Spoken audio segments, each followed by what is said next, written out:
Hello, Mimi. Thank you very much for joining us, and welcome to the Mobile People Seminar Series, Mobility as a Way of Life. And the Mobile People program is a program co-directed by Professor Engin Izin and Kim Hutchings, and it's the Leverhulme Trust Doctoral Scholarship program, which involves 21 PhD research projects concerned with how the world is being dynamically constituted by mobile people in active and novel ways, and how this affects fundamental social and political institutions.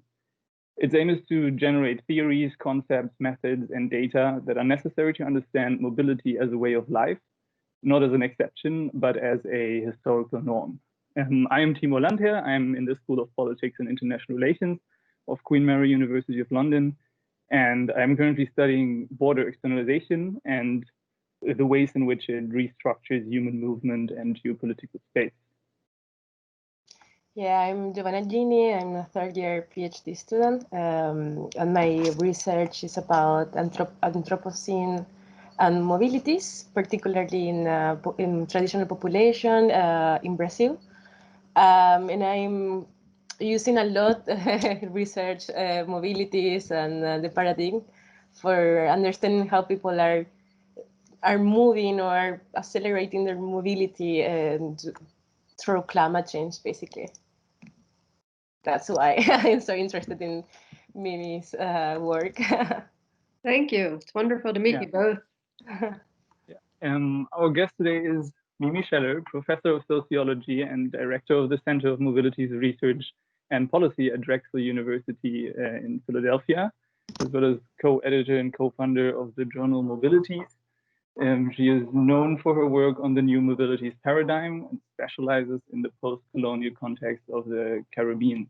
She just recently published her, if I'm correct, 13th book, Island Futures, Caribbean Survival in the Anthropocene, which I would say is a continuation and also empirical reflection on questions raised in her earlier book, Mobility Justice, the Politics of Movement in an Age of Extremes. Well, so because I'm studying border externalization, one quote of your book, Mobility Justice, struck me, which I found very interesting.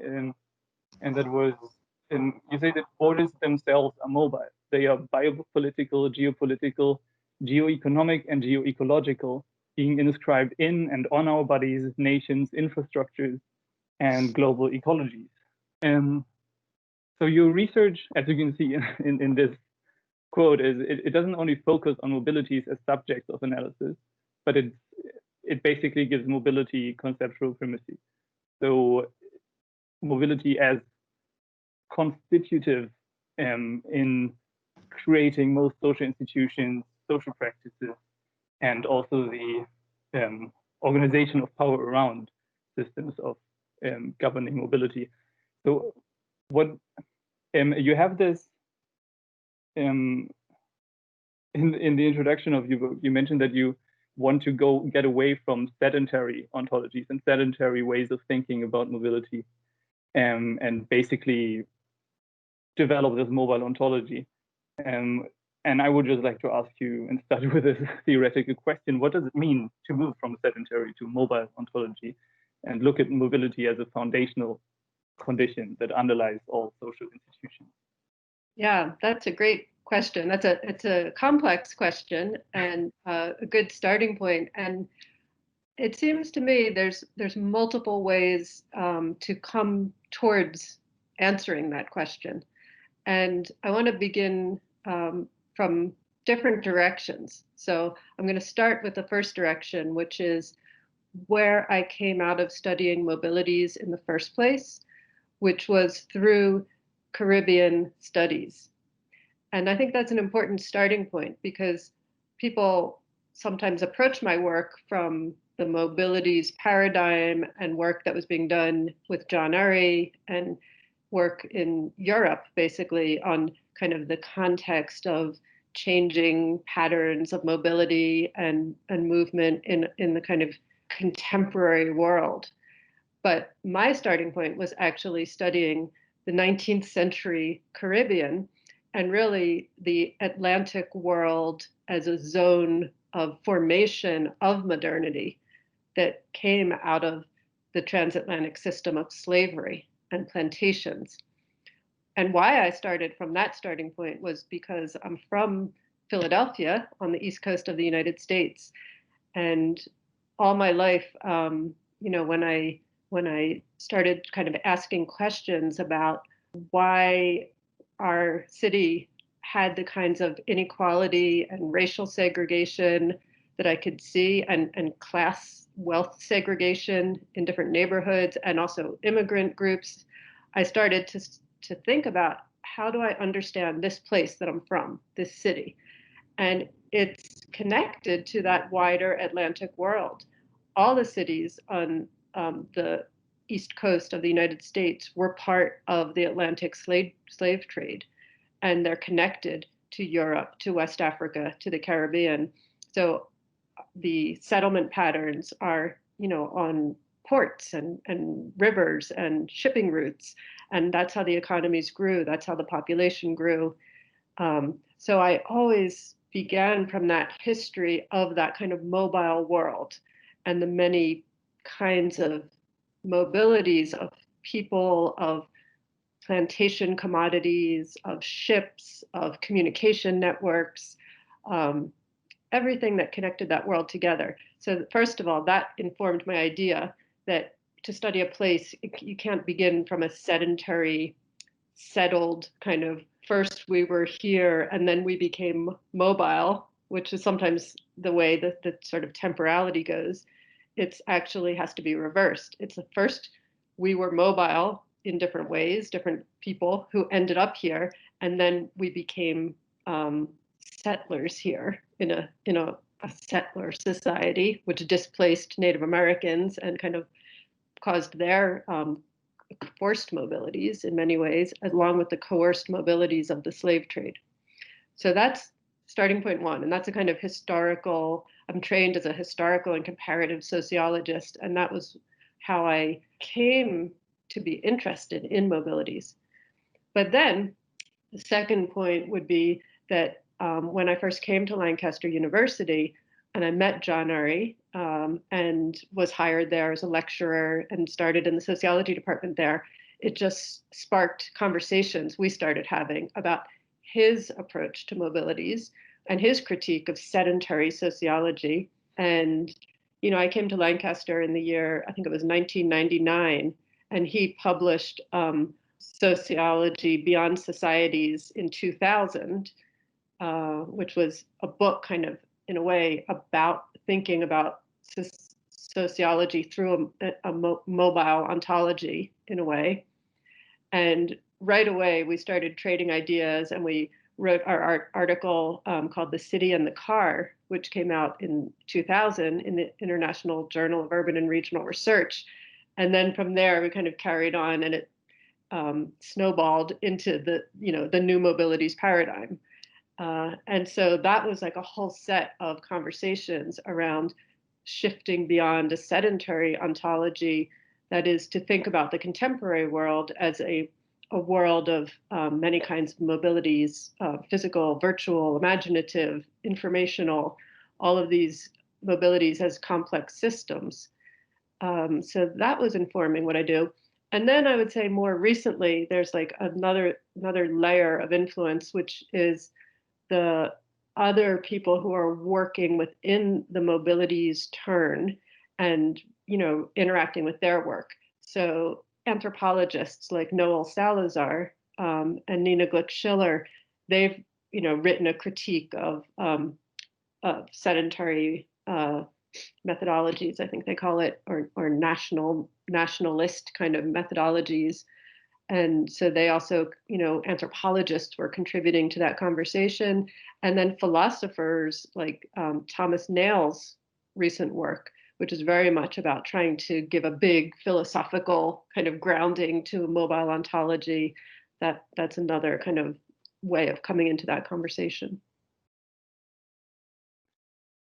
Yeah, thanks. I just, you're now in a department of sociology, you're trained historian, and I'm doing basically political science, right? I'm in, and international relations is what I'm doing. And this is why I find it especially interesting that these things that we as political scientists usually really think of as static institutions, or like not necessarily, we do believe that they are flexible, they might be changing, right? But we never really think of them as being constituted through mobility or movement of people, whatever.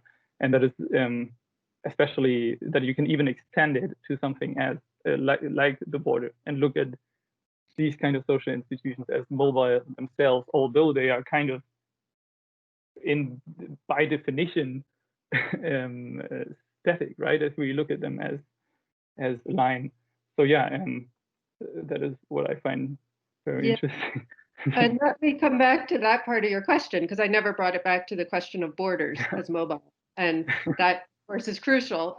So I was giving some of the sort of big trajectory of mobile ontology, but to bring it back to the border, well, so in work, I would say influenced, I did a collaboration with Tamara Vukov, who's at Université de Montréal in Canada, right?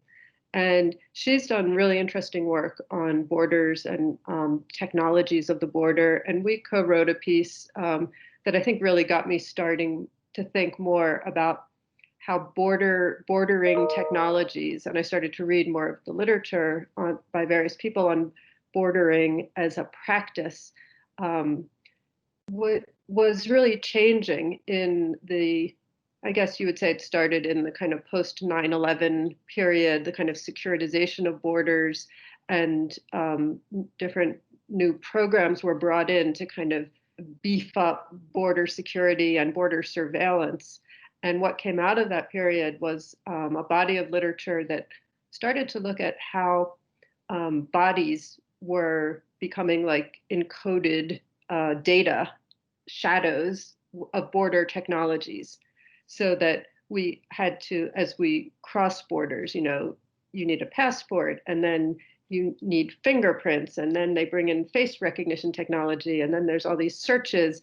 And then what happened in the United States is that those border kind of checkpoints started moving inland. So they kind of were in our bodies through these kind of biometric surveillance technologies, and then hundreds of miles away from the sort of geographical borderline, there were stops would happen where different agents of the state could ask you to show your citizenship. So it could be, inland from the Canadian border. It could be in Arizona, New Mexico, Texas, hundreds of miles inland.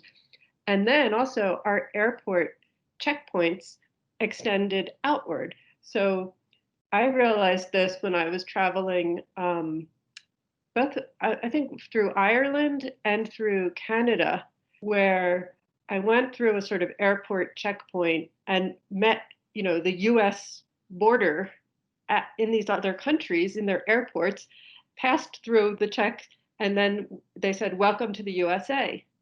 And I was like, you're sort of in an airport and you're sort of confused, you're traveling. And I'm like, wait a minute, I'm not in the USA yet. I'm still in Ireland. Why are they, like, I didn't fly it, right? I didn't get on that airplane yet. And it's very confusing. And that's what I'm trying to capture, like this idea that borders are mobile in these ways of kind of tunneling inside our bodies, inside territory, and extending outside.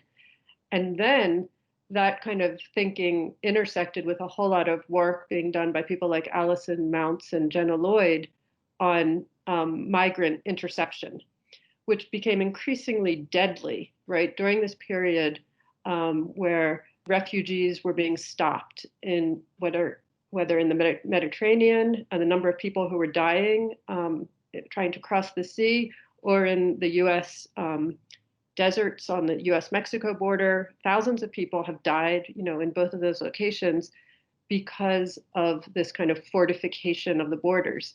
And then with the Trump administration, we see that become one of like the key bases, the key pillars of US policy, and that really was supported by his followers and kind of created this new politics. Well, I shouldn't say created it, revived this politics of exclusion and border walls as the thing that we needed to sort of create that fixed line.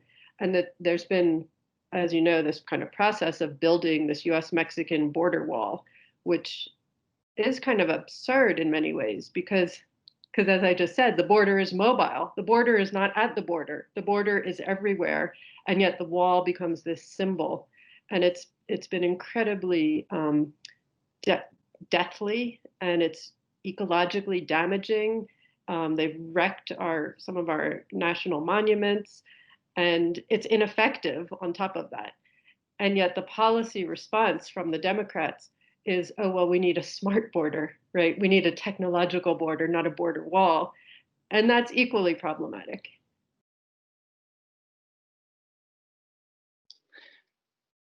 Yeah, it's basically, it's less symbolically violent, but the effect is the same, if not even more efficient in what it's trying to do, right? Yeah, and Giovanna, I think you probably want to ask something about the Caribbean context. Thank you, Amy. That was great. Yeah, so I will go to your last book. By the way, I think that is such an amazing book. I read the preface. Thank you. And I think it's so personal as well. I really like the whole history with your moms and the letters. And thank you so much to share that. And also I think that it was such a needed book as well, because I really enjoy like finding how to apply this concept of network capital and this kind of power. I have 2 or 3 questions about the book, but first I would like, because we agreed that, you know, there are people that will see this this conversation that perhaps they are not that familiar with your work. And I don't know if you can just explain a little bit, what do you mean with kinopolitical power?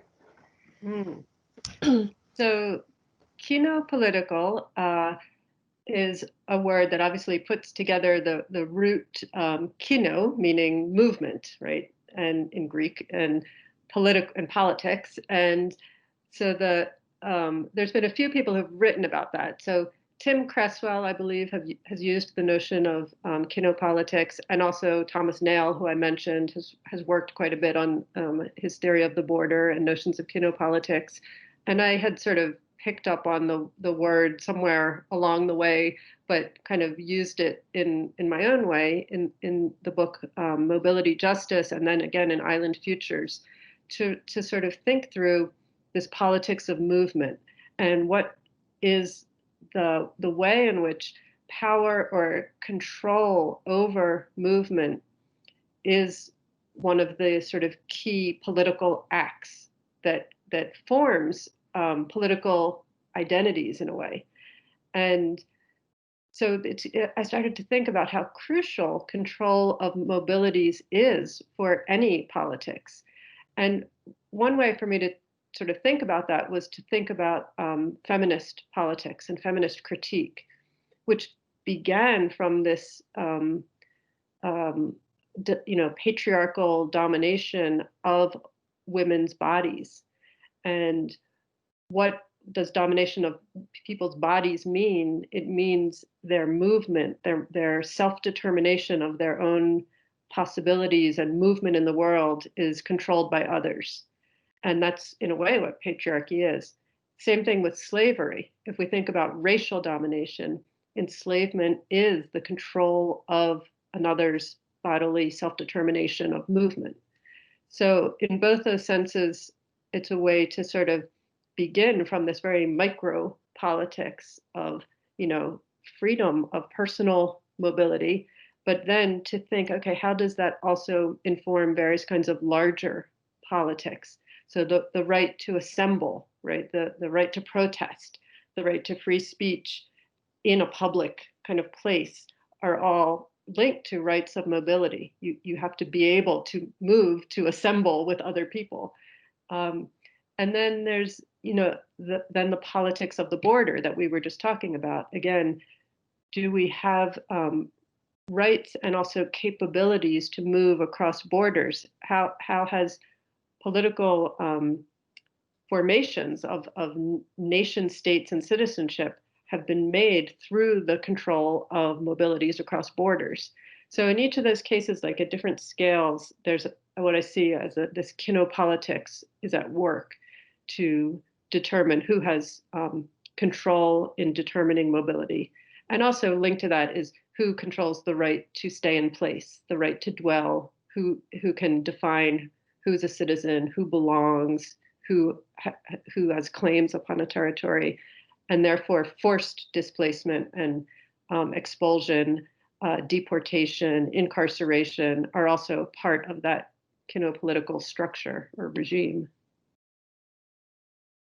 Yeah, thank you. And in fact, I think that's why I really like this book, because it makes these links between mobility and all these different broader issues, right? Like colonialism. Basically, the question is like, in what way has mobility been deployed as a form of colonization and neocolonialism? Like, well, in the context of IT, as is the main context of the book. Yeah, and there I was drawing on the work of a historian named Anne Stoller, who has written about imperial duress and these kind of histories, and I really liked histories of colonialism, and I really liked the way in her work she formulates this idea of the colony as a place of managed mobilities. And so I was kind of going off of that idea and thinking about how a colony is all about managing this kind of arrival of colonists, this importation of labor, this exportation of plantation goods, these nodes around these kind of networks of maritime trade in the early colonial period. And then that, if we bring that into a more modern period, it kind of brings me to work like Deborah Cohen's work on the deadly life of logistics and the way in which there's also a kind of management of these logistical systems, which have been increasingly militarized. And so for me, there's like a history there, a link between colonies, military bases, islands, these places of deportation and incarceration of migrants, which often occurs on islands. And they're all about these managed systems of mobility, very unequal mobilities. And I think for me, that was a good way to think about some of the uneven or unequal mobilities in the Caribbean region. And in a way, my thinking about uneven mobilities originated out of my efforts to understand the Caribbean region. So it was kind of like the empirical context is what inspired my theoretical thinking, rather than I wasn't trying to apply the theory to the Caribbean. It was the other way around. So like so how do we explain these complex and uneven mobilities and how they relate to a kind of military and geopolitical domination in the region by the United States, and the ongoing coloniality of, that there are still French and Dutch territories and U.S. territories. So it's not even, you can't even talk about colonial and post-colonial, right? There's many non-independent territories in the Caribbean. So there's this like very fragmented and complex layering of sovereignty and citizenship of very different kinds of degrees. And so thinking about that as a system of managed mobilities was one way to sort of explain some of that. And for me, it caught my attention, like, apart that the name itself, like the Anthropocene, like how, because from the last book, Mobility Justice, you were speaking about climate justice and these kind of things, and then this big jump to that Anthropocene, and particularly because it relates a little bit with my own case study. because I'm studying this community that was forced to relocate because the island where they're living broke into. And I was wondering, like, why did you choose to attempt to put these concepts in a post catastrophe context? Why was particularly this context the one that you choose for trying to identify this kind of colonialities and mobilities? And Yeah, so the book Island Futures was a long process to get to the form that it ended up being, because it started from research I was doing with this kind of research team of engineers and kind of more science people, or applied science people working on post-earthquake reconstruction initially, and thinking about the impacts of the 2010 earthquake in Haiti. And then a second project that was working on the flooding of these two lakes that are near the Haitian-Dominican border. So a Haitian lake on one side of the border, a Dominican lake on the other side of the border, both of which had been growing and flooding, which was linked to some kind of climate change processes, or at least that's what they hypothesized and were there to sort of measure and test. So you think about that, okay, an earthquake has nothing to do with climate change, right? An earthquake is an earthquake. The lakes flooding, we think, has something to do with climate change.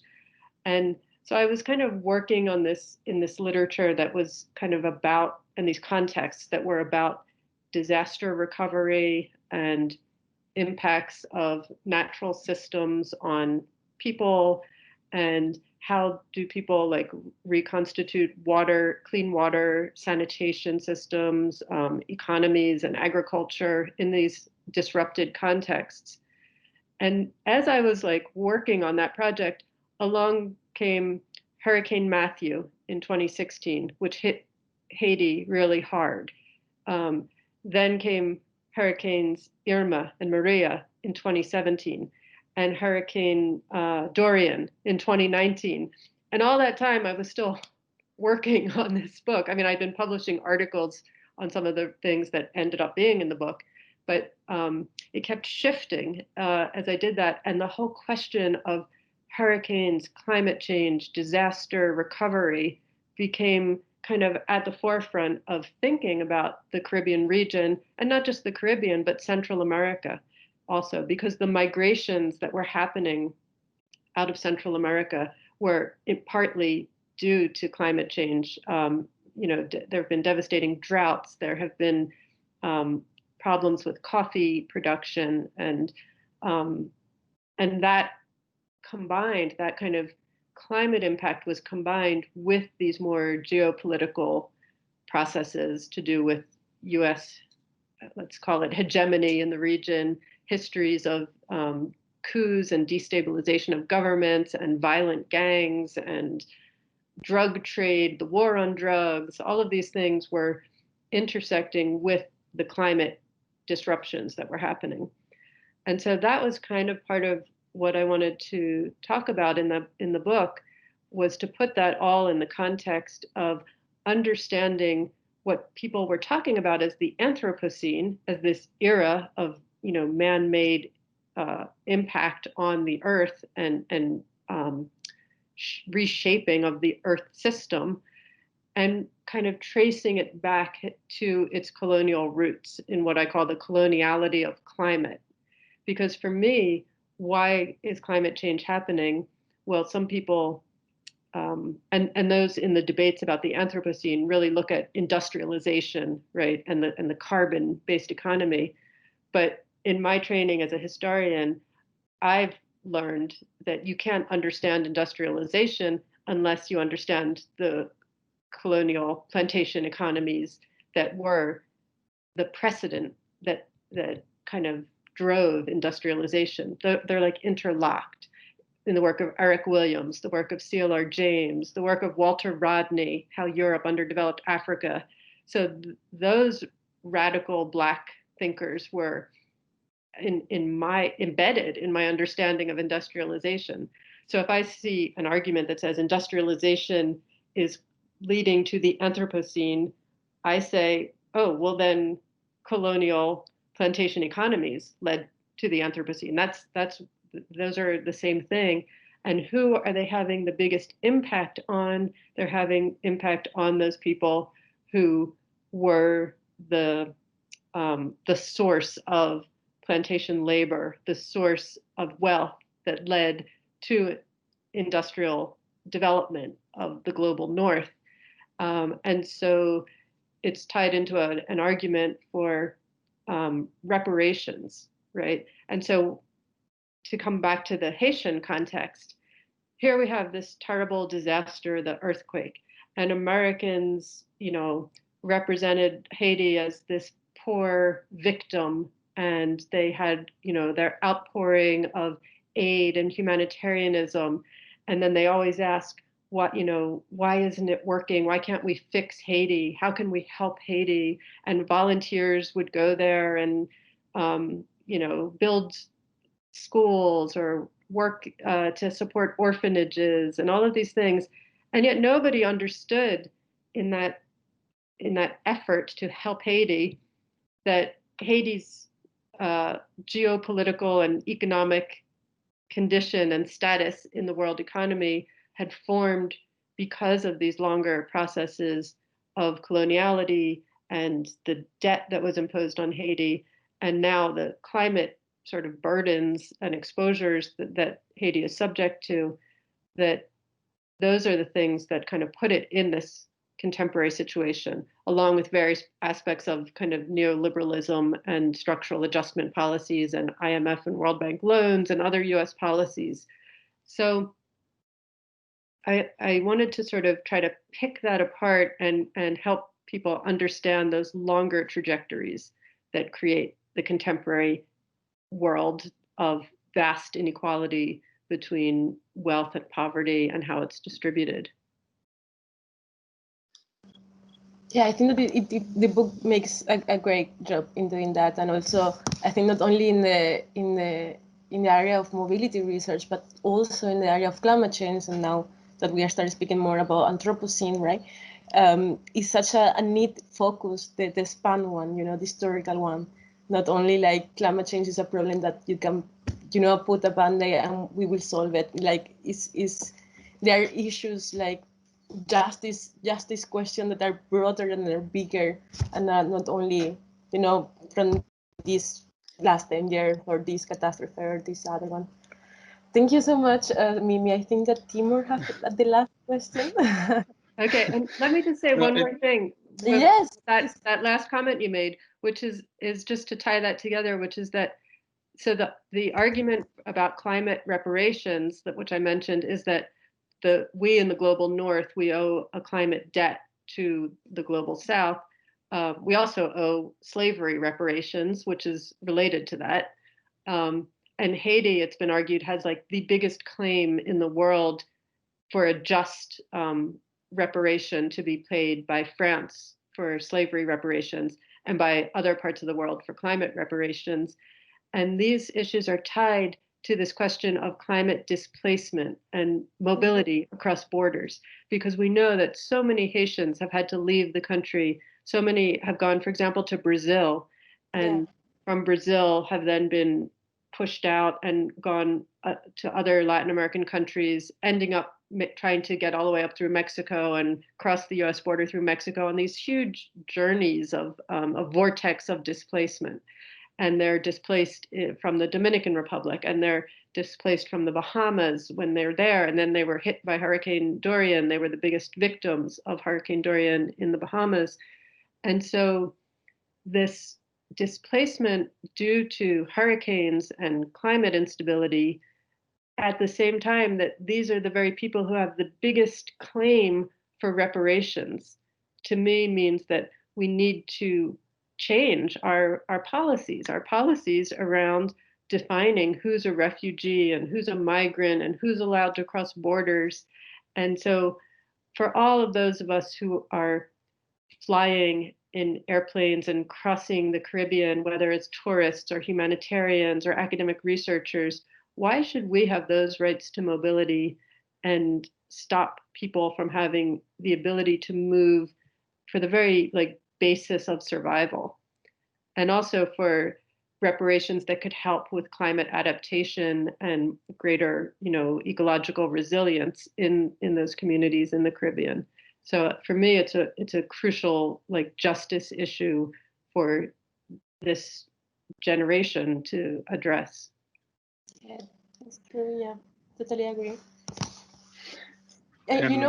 Just another thing, like your book reminds me a lot of another book that the name is Eddie Boudou, Freddy Boudou. I don't know if you came across that.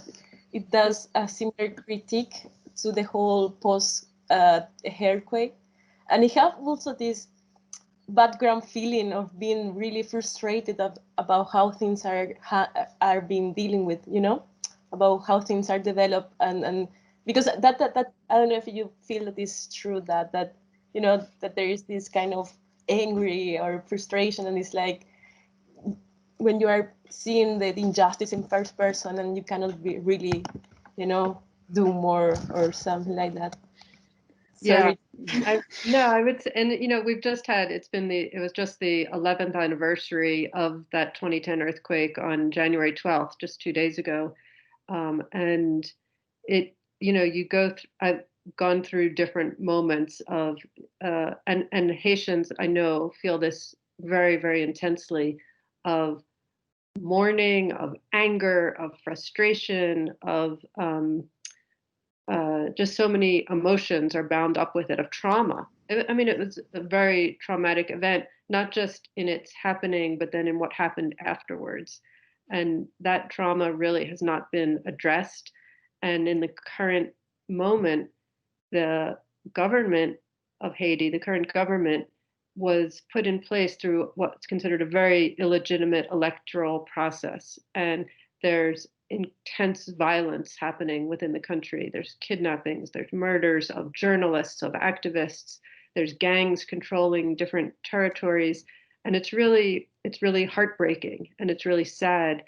And so much of it is partly, I believe, the responsibility of the United States government policies and the so-called international community and its failures in Haiti. There's one very important and interesting point that is recurring in your work and also what you just said. Well, activists and scholars and everyone talking about mobility often talks about the freedom of mobility or the freedom to move. But especially with your analysis of colonialism and how colonialism was its very own mobility regime and actually also, was based on its ability to move around, push around people, right? Is what it raises the question of freedom from movement, like not having to move. And and then again, the mobility regimes we are building now are not granting freedom of movement to people who don't have freedom from movement, which is a very difficult and strange dilemma. But yeah, what I noticed in your books is that they are becoming, well, obviously I've not read all 13, but I feel like your work is becoming, it's always been, but it's becoming increasingly political. Obviously, mobility justice, after every chapter, you have basically a mobile bill of rights where you try to imagine different or alternative mobility cultures, as you call them, which fits right into this what we just talked about. And if we just think of this frustration that a lot of people have that are studying mobilities and migration, climate change, the Anthropocene more generally, what would you say is a way forward for scholars and activists to go about these issues? I mean, you've definitely tried with your mobile bill of rights, and I just find that very interesting. Yeah, and I call them principles of mobility justice, and I developed that idea of principles coming out of also like activist groups here in the United States, which I discuss in the book, called the Untokening, who created principles of mobility justice. At the very same time, I was working on principles of my own and sort of realizing they were doing it in a much more politically grounded, community-based conversation. So coming out of their efforts to make more just transportation systems and more racial justice within sustainable mobility transitions. And so I want to give them credit for also like this idea of principles of mobility justice. But within like my work, I mean, I think my work has always been political in a sense. My first book, For sure. Democracy After Slavery, Black Publics and Peasant Radicalism in Haiti and Jamaica. So that was a historical book on the 19th century, but it was about understanding the sort of political history of democratization and how much of democracy as far as it exists now, we owe to these mobilizations of what I call Black counterpublics. And we see that today in the United States, I think really clearly that it's the mobilizations of the Black Lives Matter movement, and before the civil rights movement, and before that, the anti-slavery movements and Reconstruction. Those are the steps that at each point in our republic have made it more democratic. And so democracy is this constant work in progress, and it's been those Black publics that in the Americas have contributed the most to that. With the Haitian Revolution and the creation of the Republic of Haiti being a primary example, it's so often put down in the West, in the Western elite academic traditions, right? And yet there was a great experiment in universal freedom and democratic governance. And it frustrates me that people don't recognize that history enough when they talk about Haiti. But with that said, the current moment, I feel like as scholars, it demands a kind of political engagement of some kind. Now, for some people, that's a kind of activism where they're out on the streets, they're out, at demonstrations and marches and whatever, or they're politically organizing, they're fundraising for candidates. I'm still a fairly scholarly person, but I think our scholarship can have a kind of political impact. What kind of scholarship we choose to do, what kind of arguments we make, what kind of voices and influences we recognize, like how we reconstitute the archives of our own academic forebears and how we got where we are. So all of those, I think, are ways to sort of combine scholarship with activism of different kinds. I mean, with teaching being also part of that. How do we teach? What do we teach? And as well as what do we write about and research? And I think I've always had that kind of commitment in my work, and maybe am making it more explicit in some ways in the recent work. I would say some of those books you mentioned they're co-edited, collections, but some are my own monographs. I actually have a new book coming out in March. It's an advanced introduction to mobilities that's being published by Edward Elgar Publishers in the UK, which is more of a kind of a textbook type introduction to the mobilities paradigm in one sense, but it's also a reflection on the current post-COVID, the pandemic moment, and its effect on mobilities and immobilities. And so that's. Can you say something about that? Can you say about what do you think about? I know we are over time now, but I mean, one last question. Like, what do you think about mobilities and this emergence of the nation state again during the pandemic? Yeah. What kind of reflections? Can we have a preview? Yeah.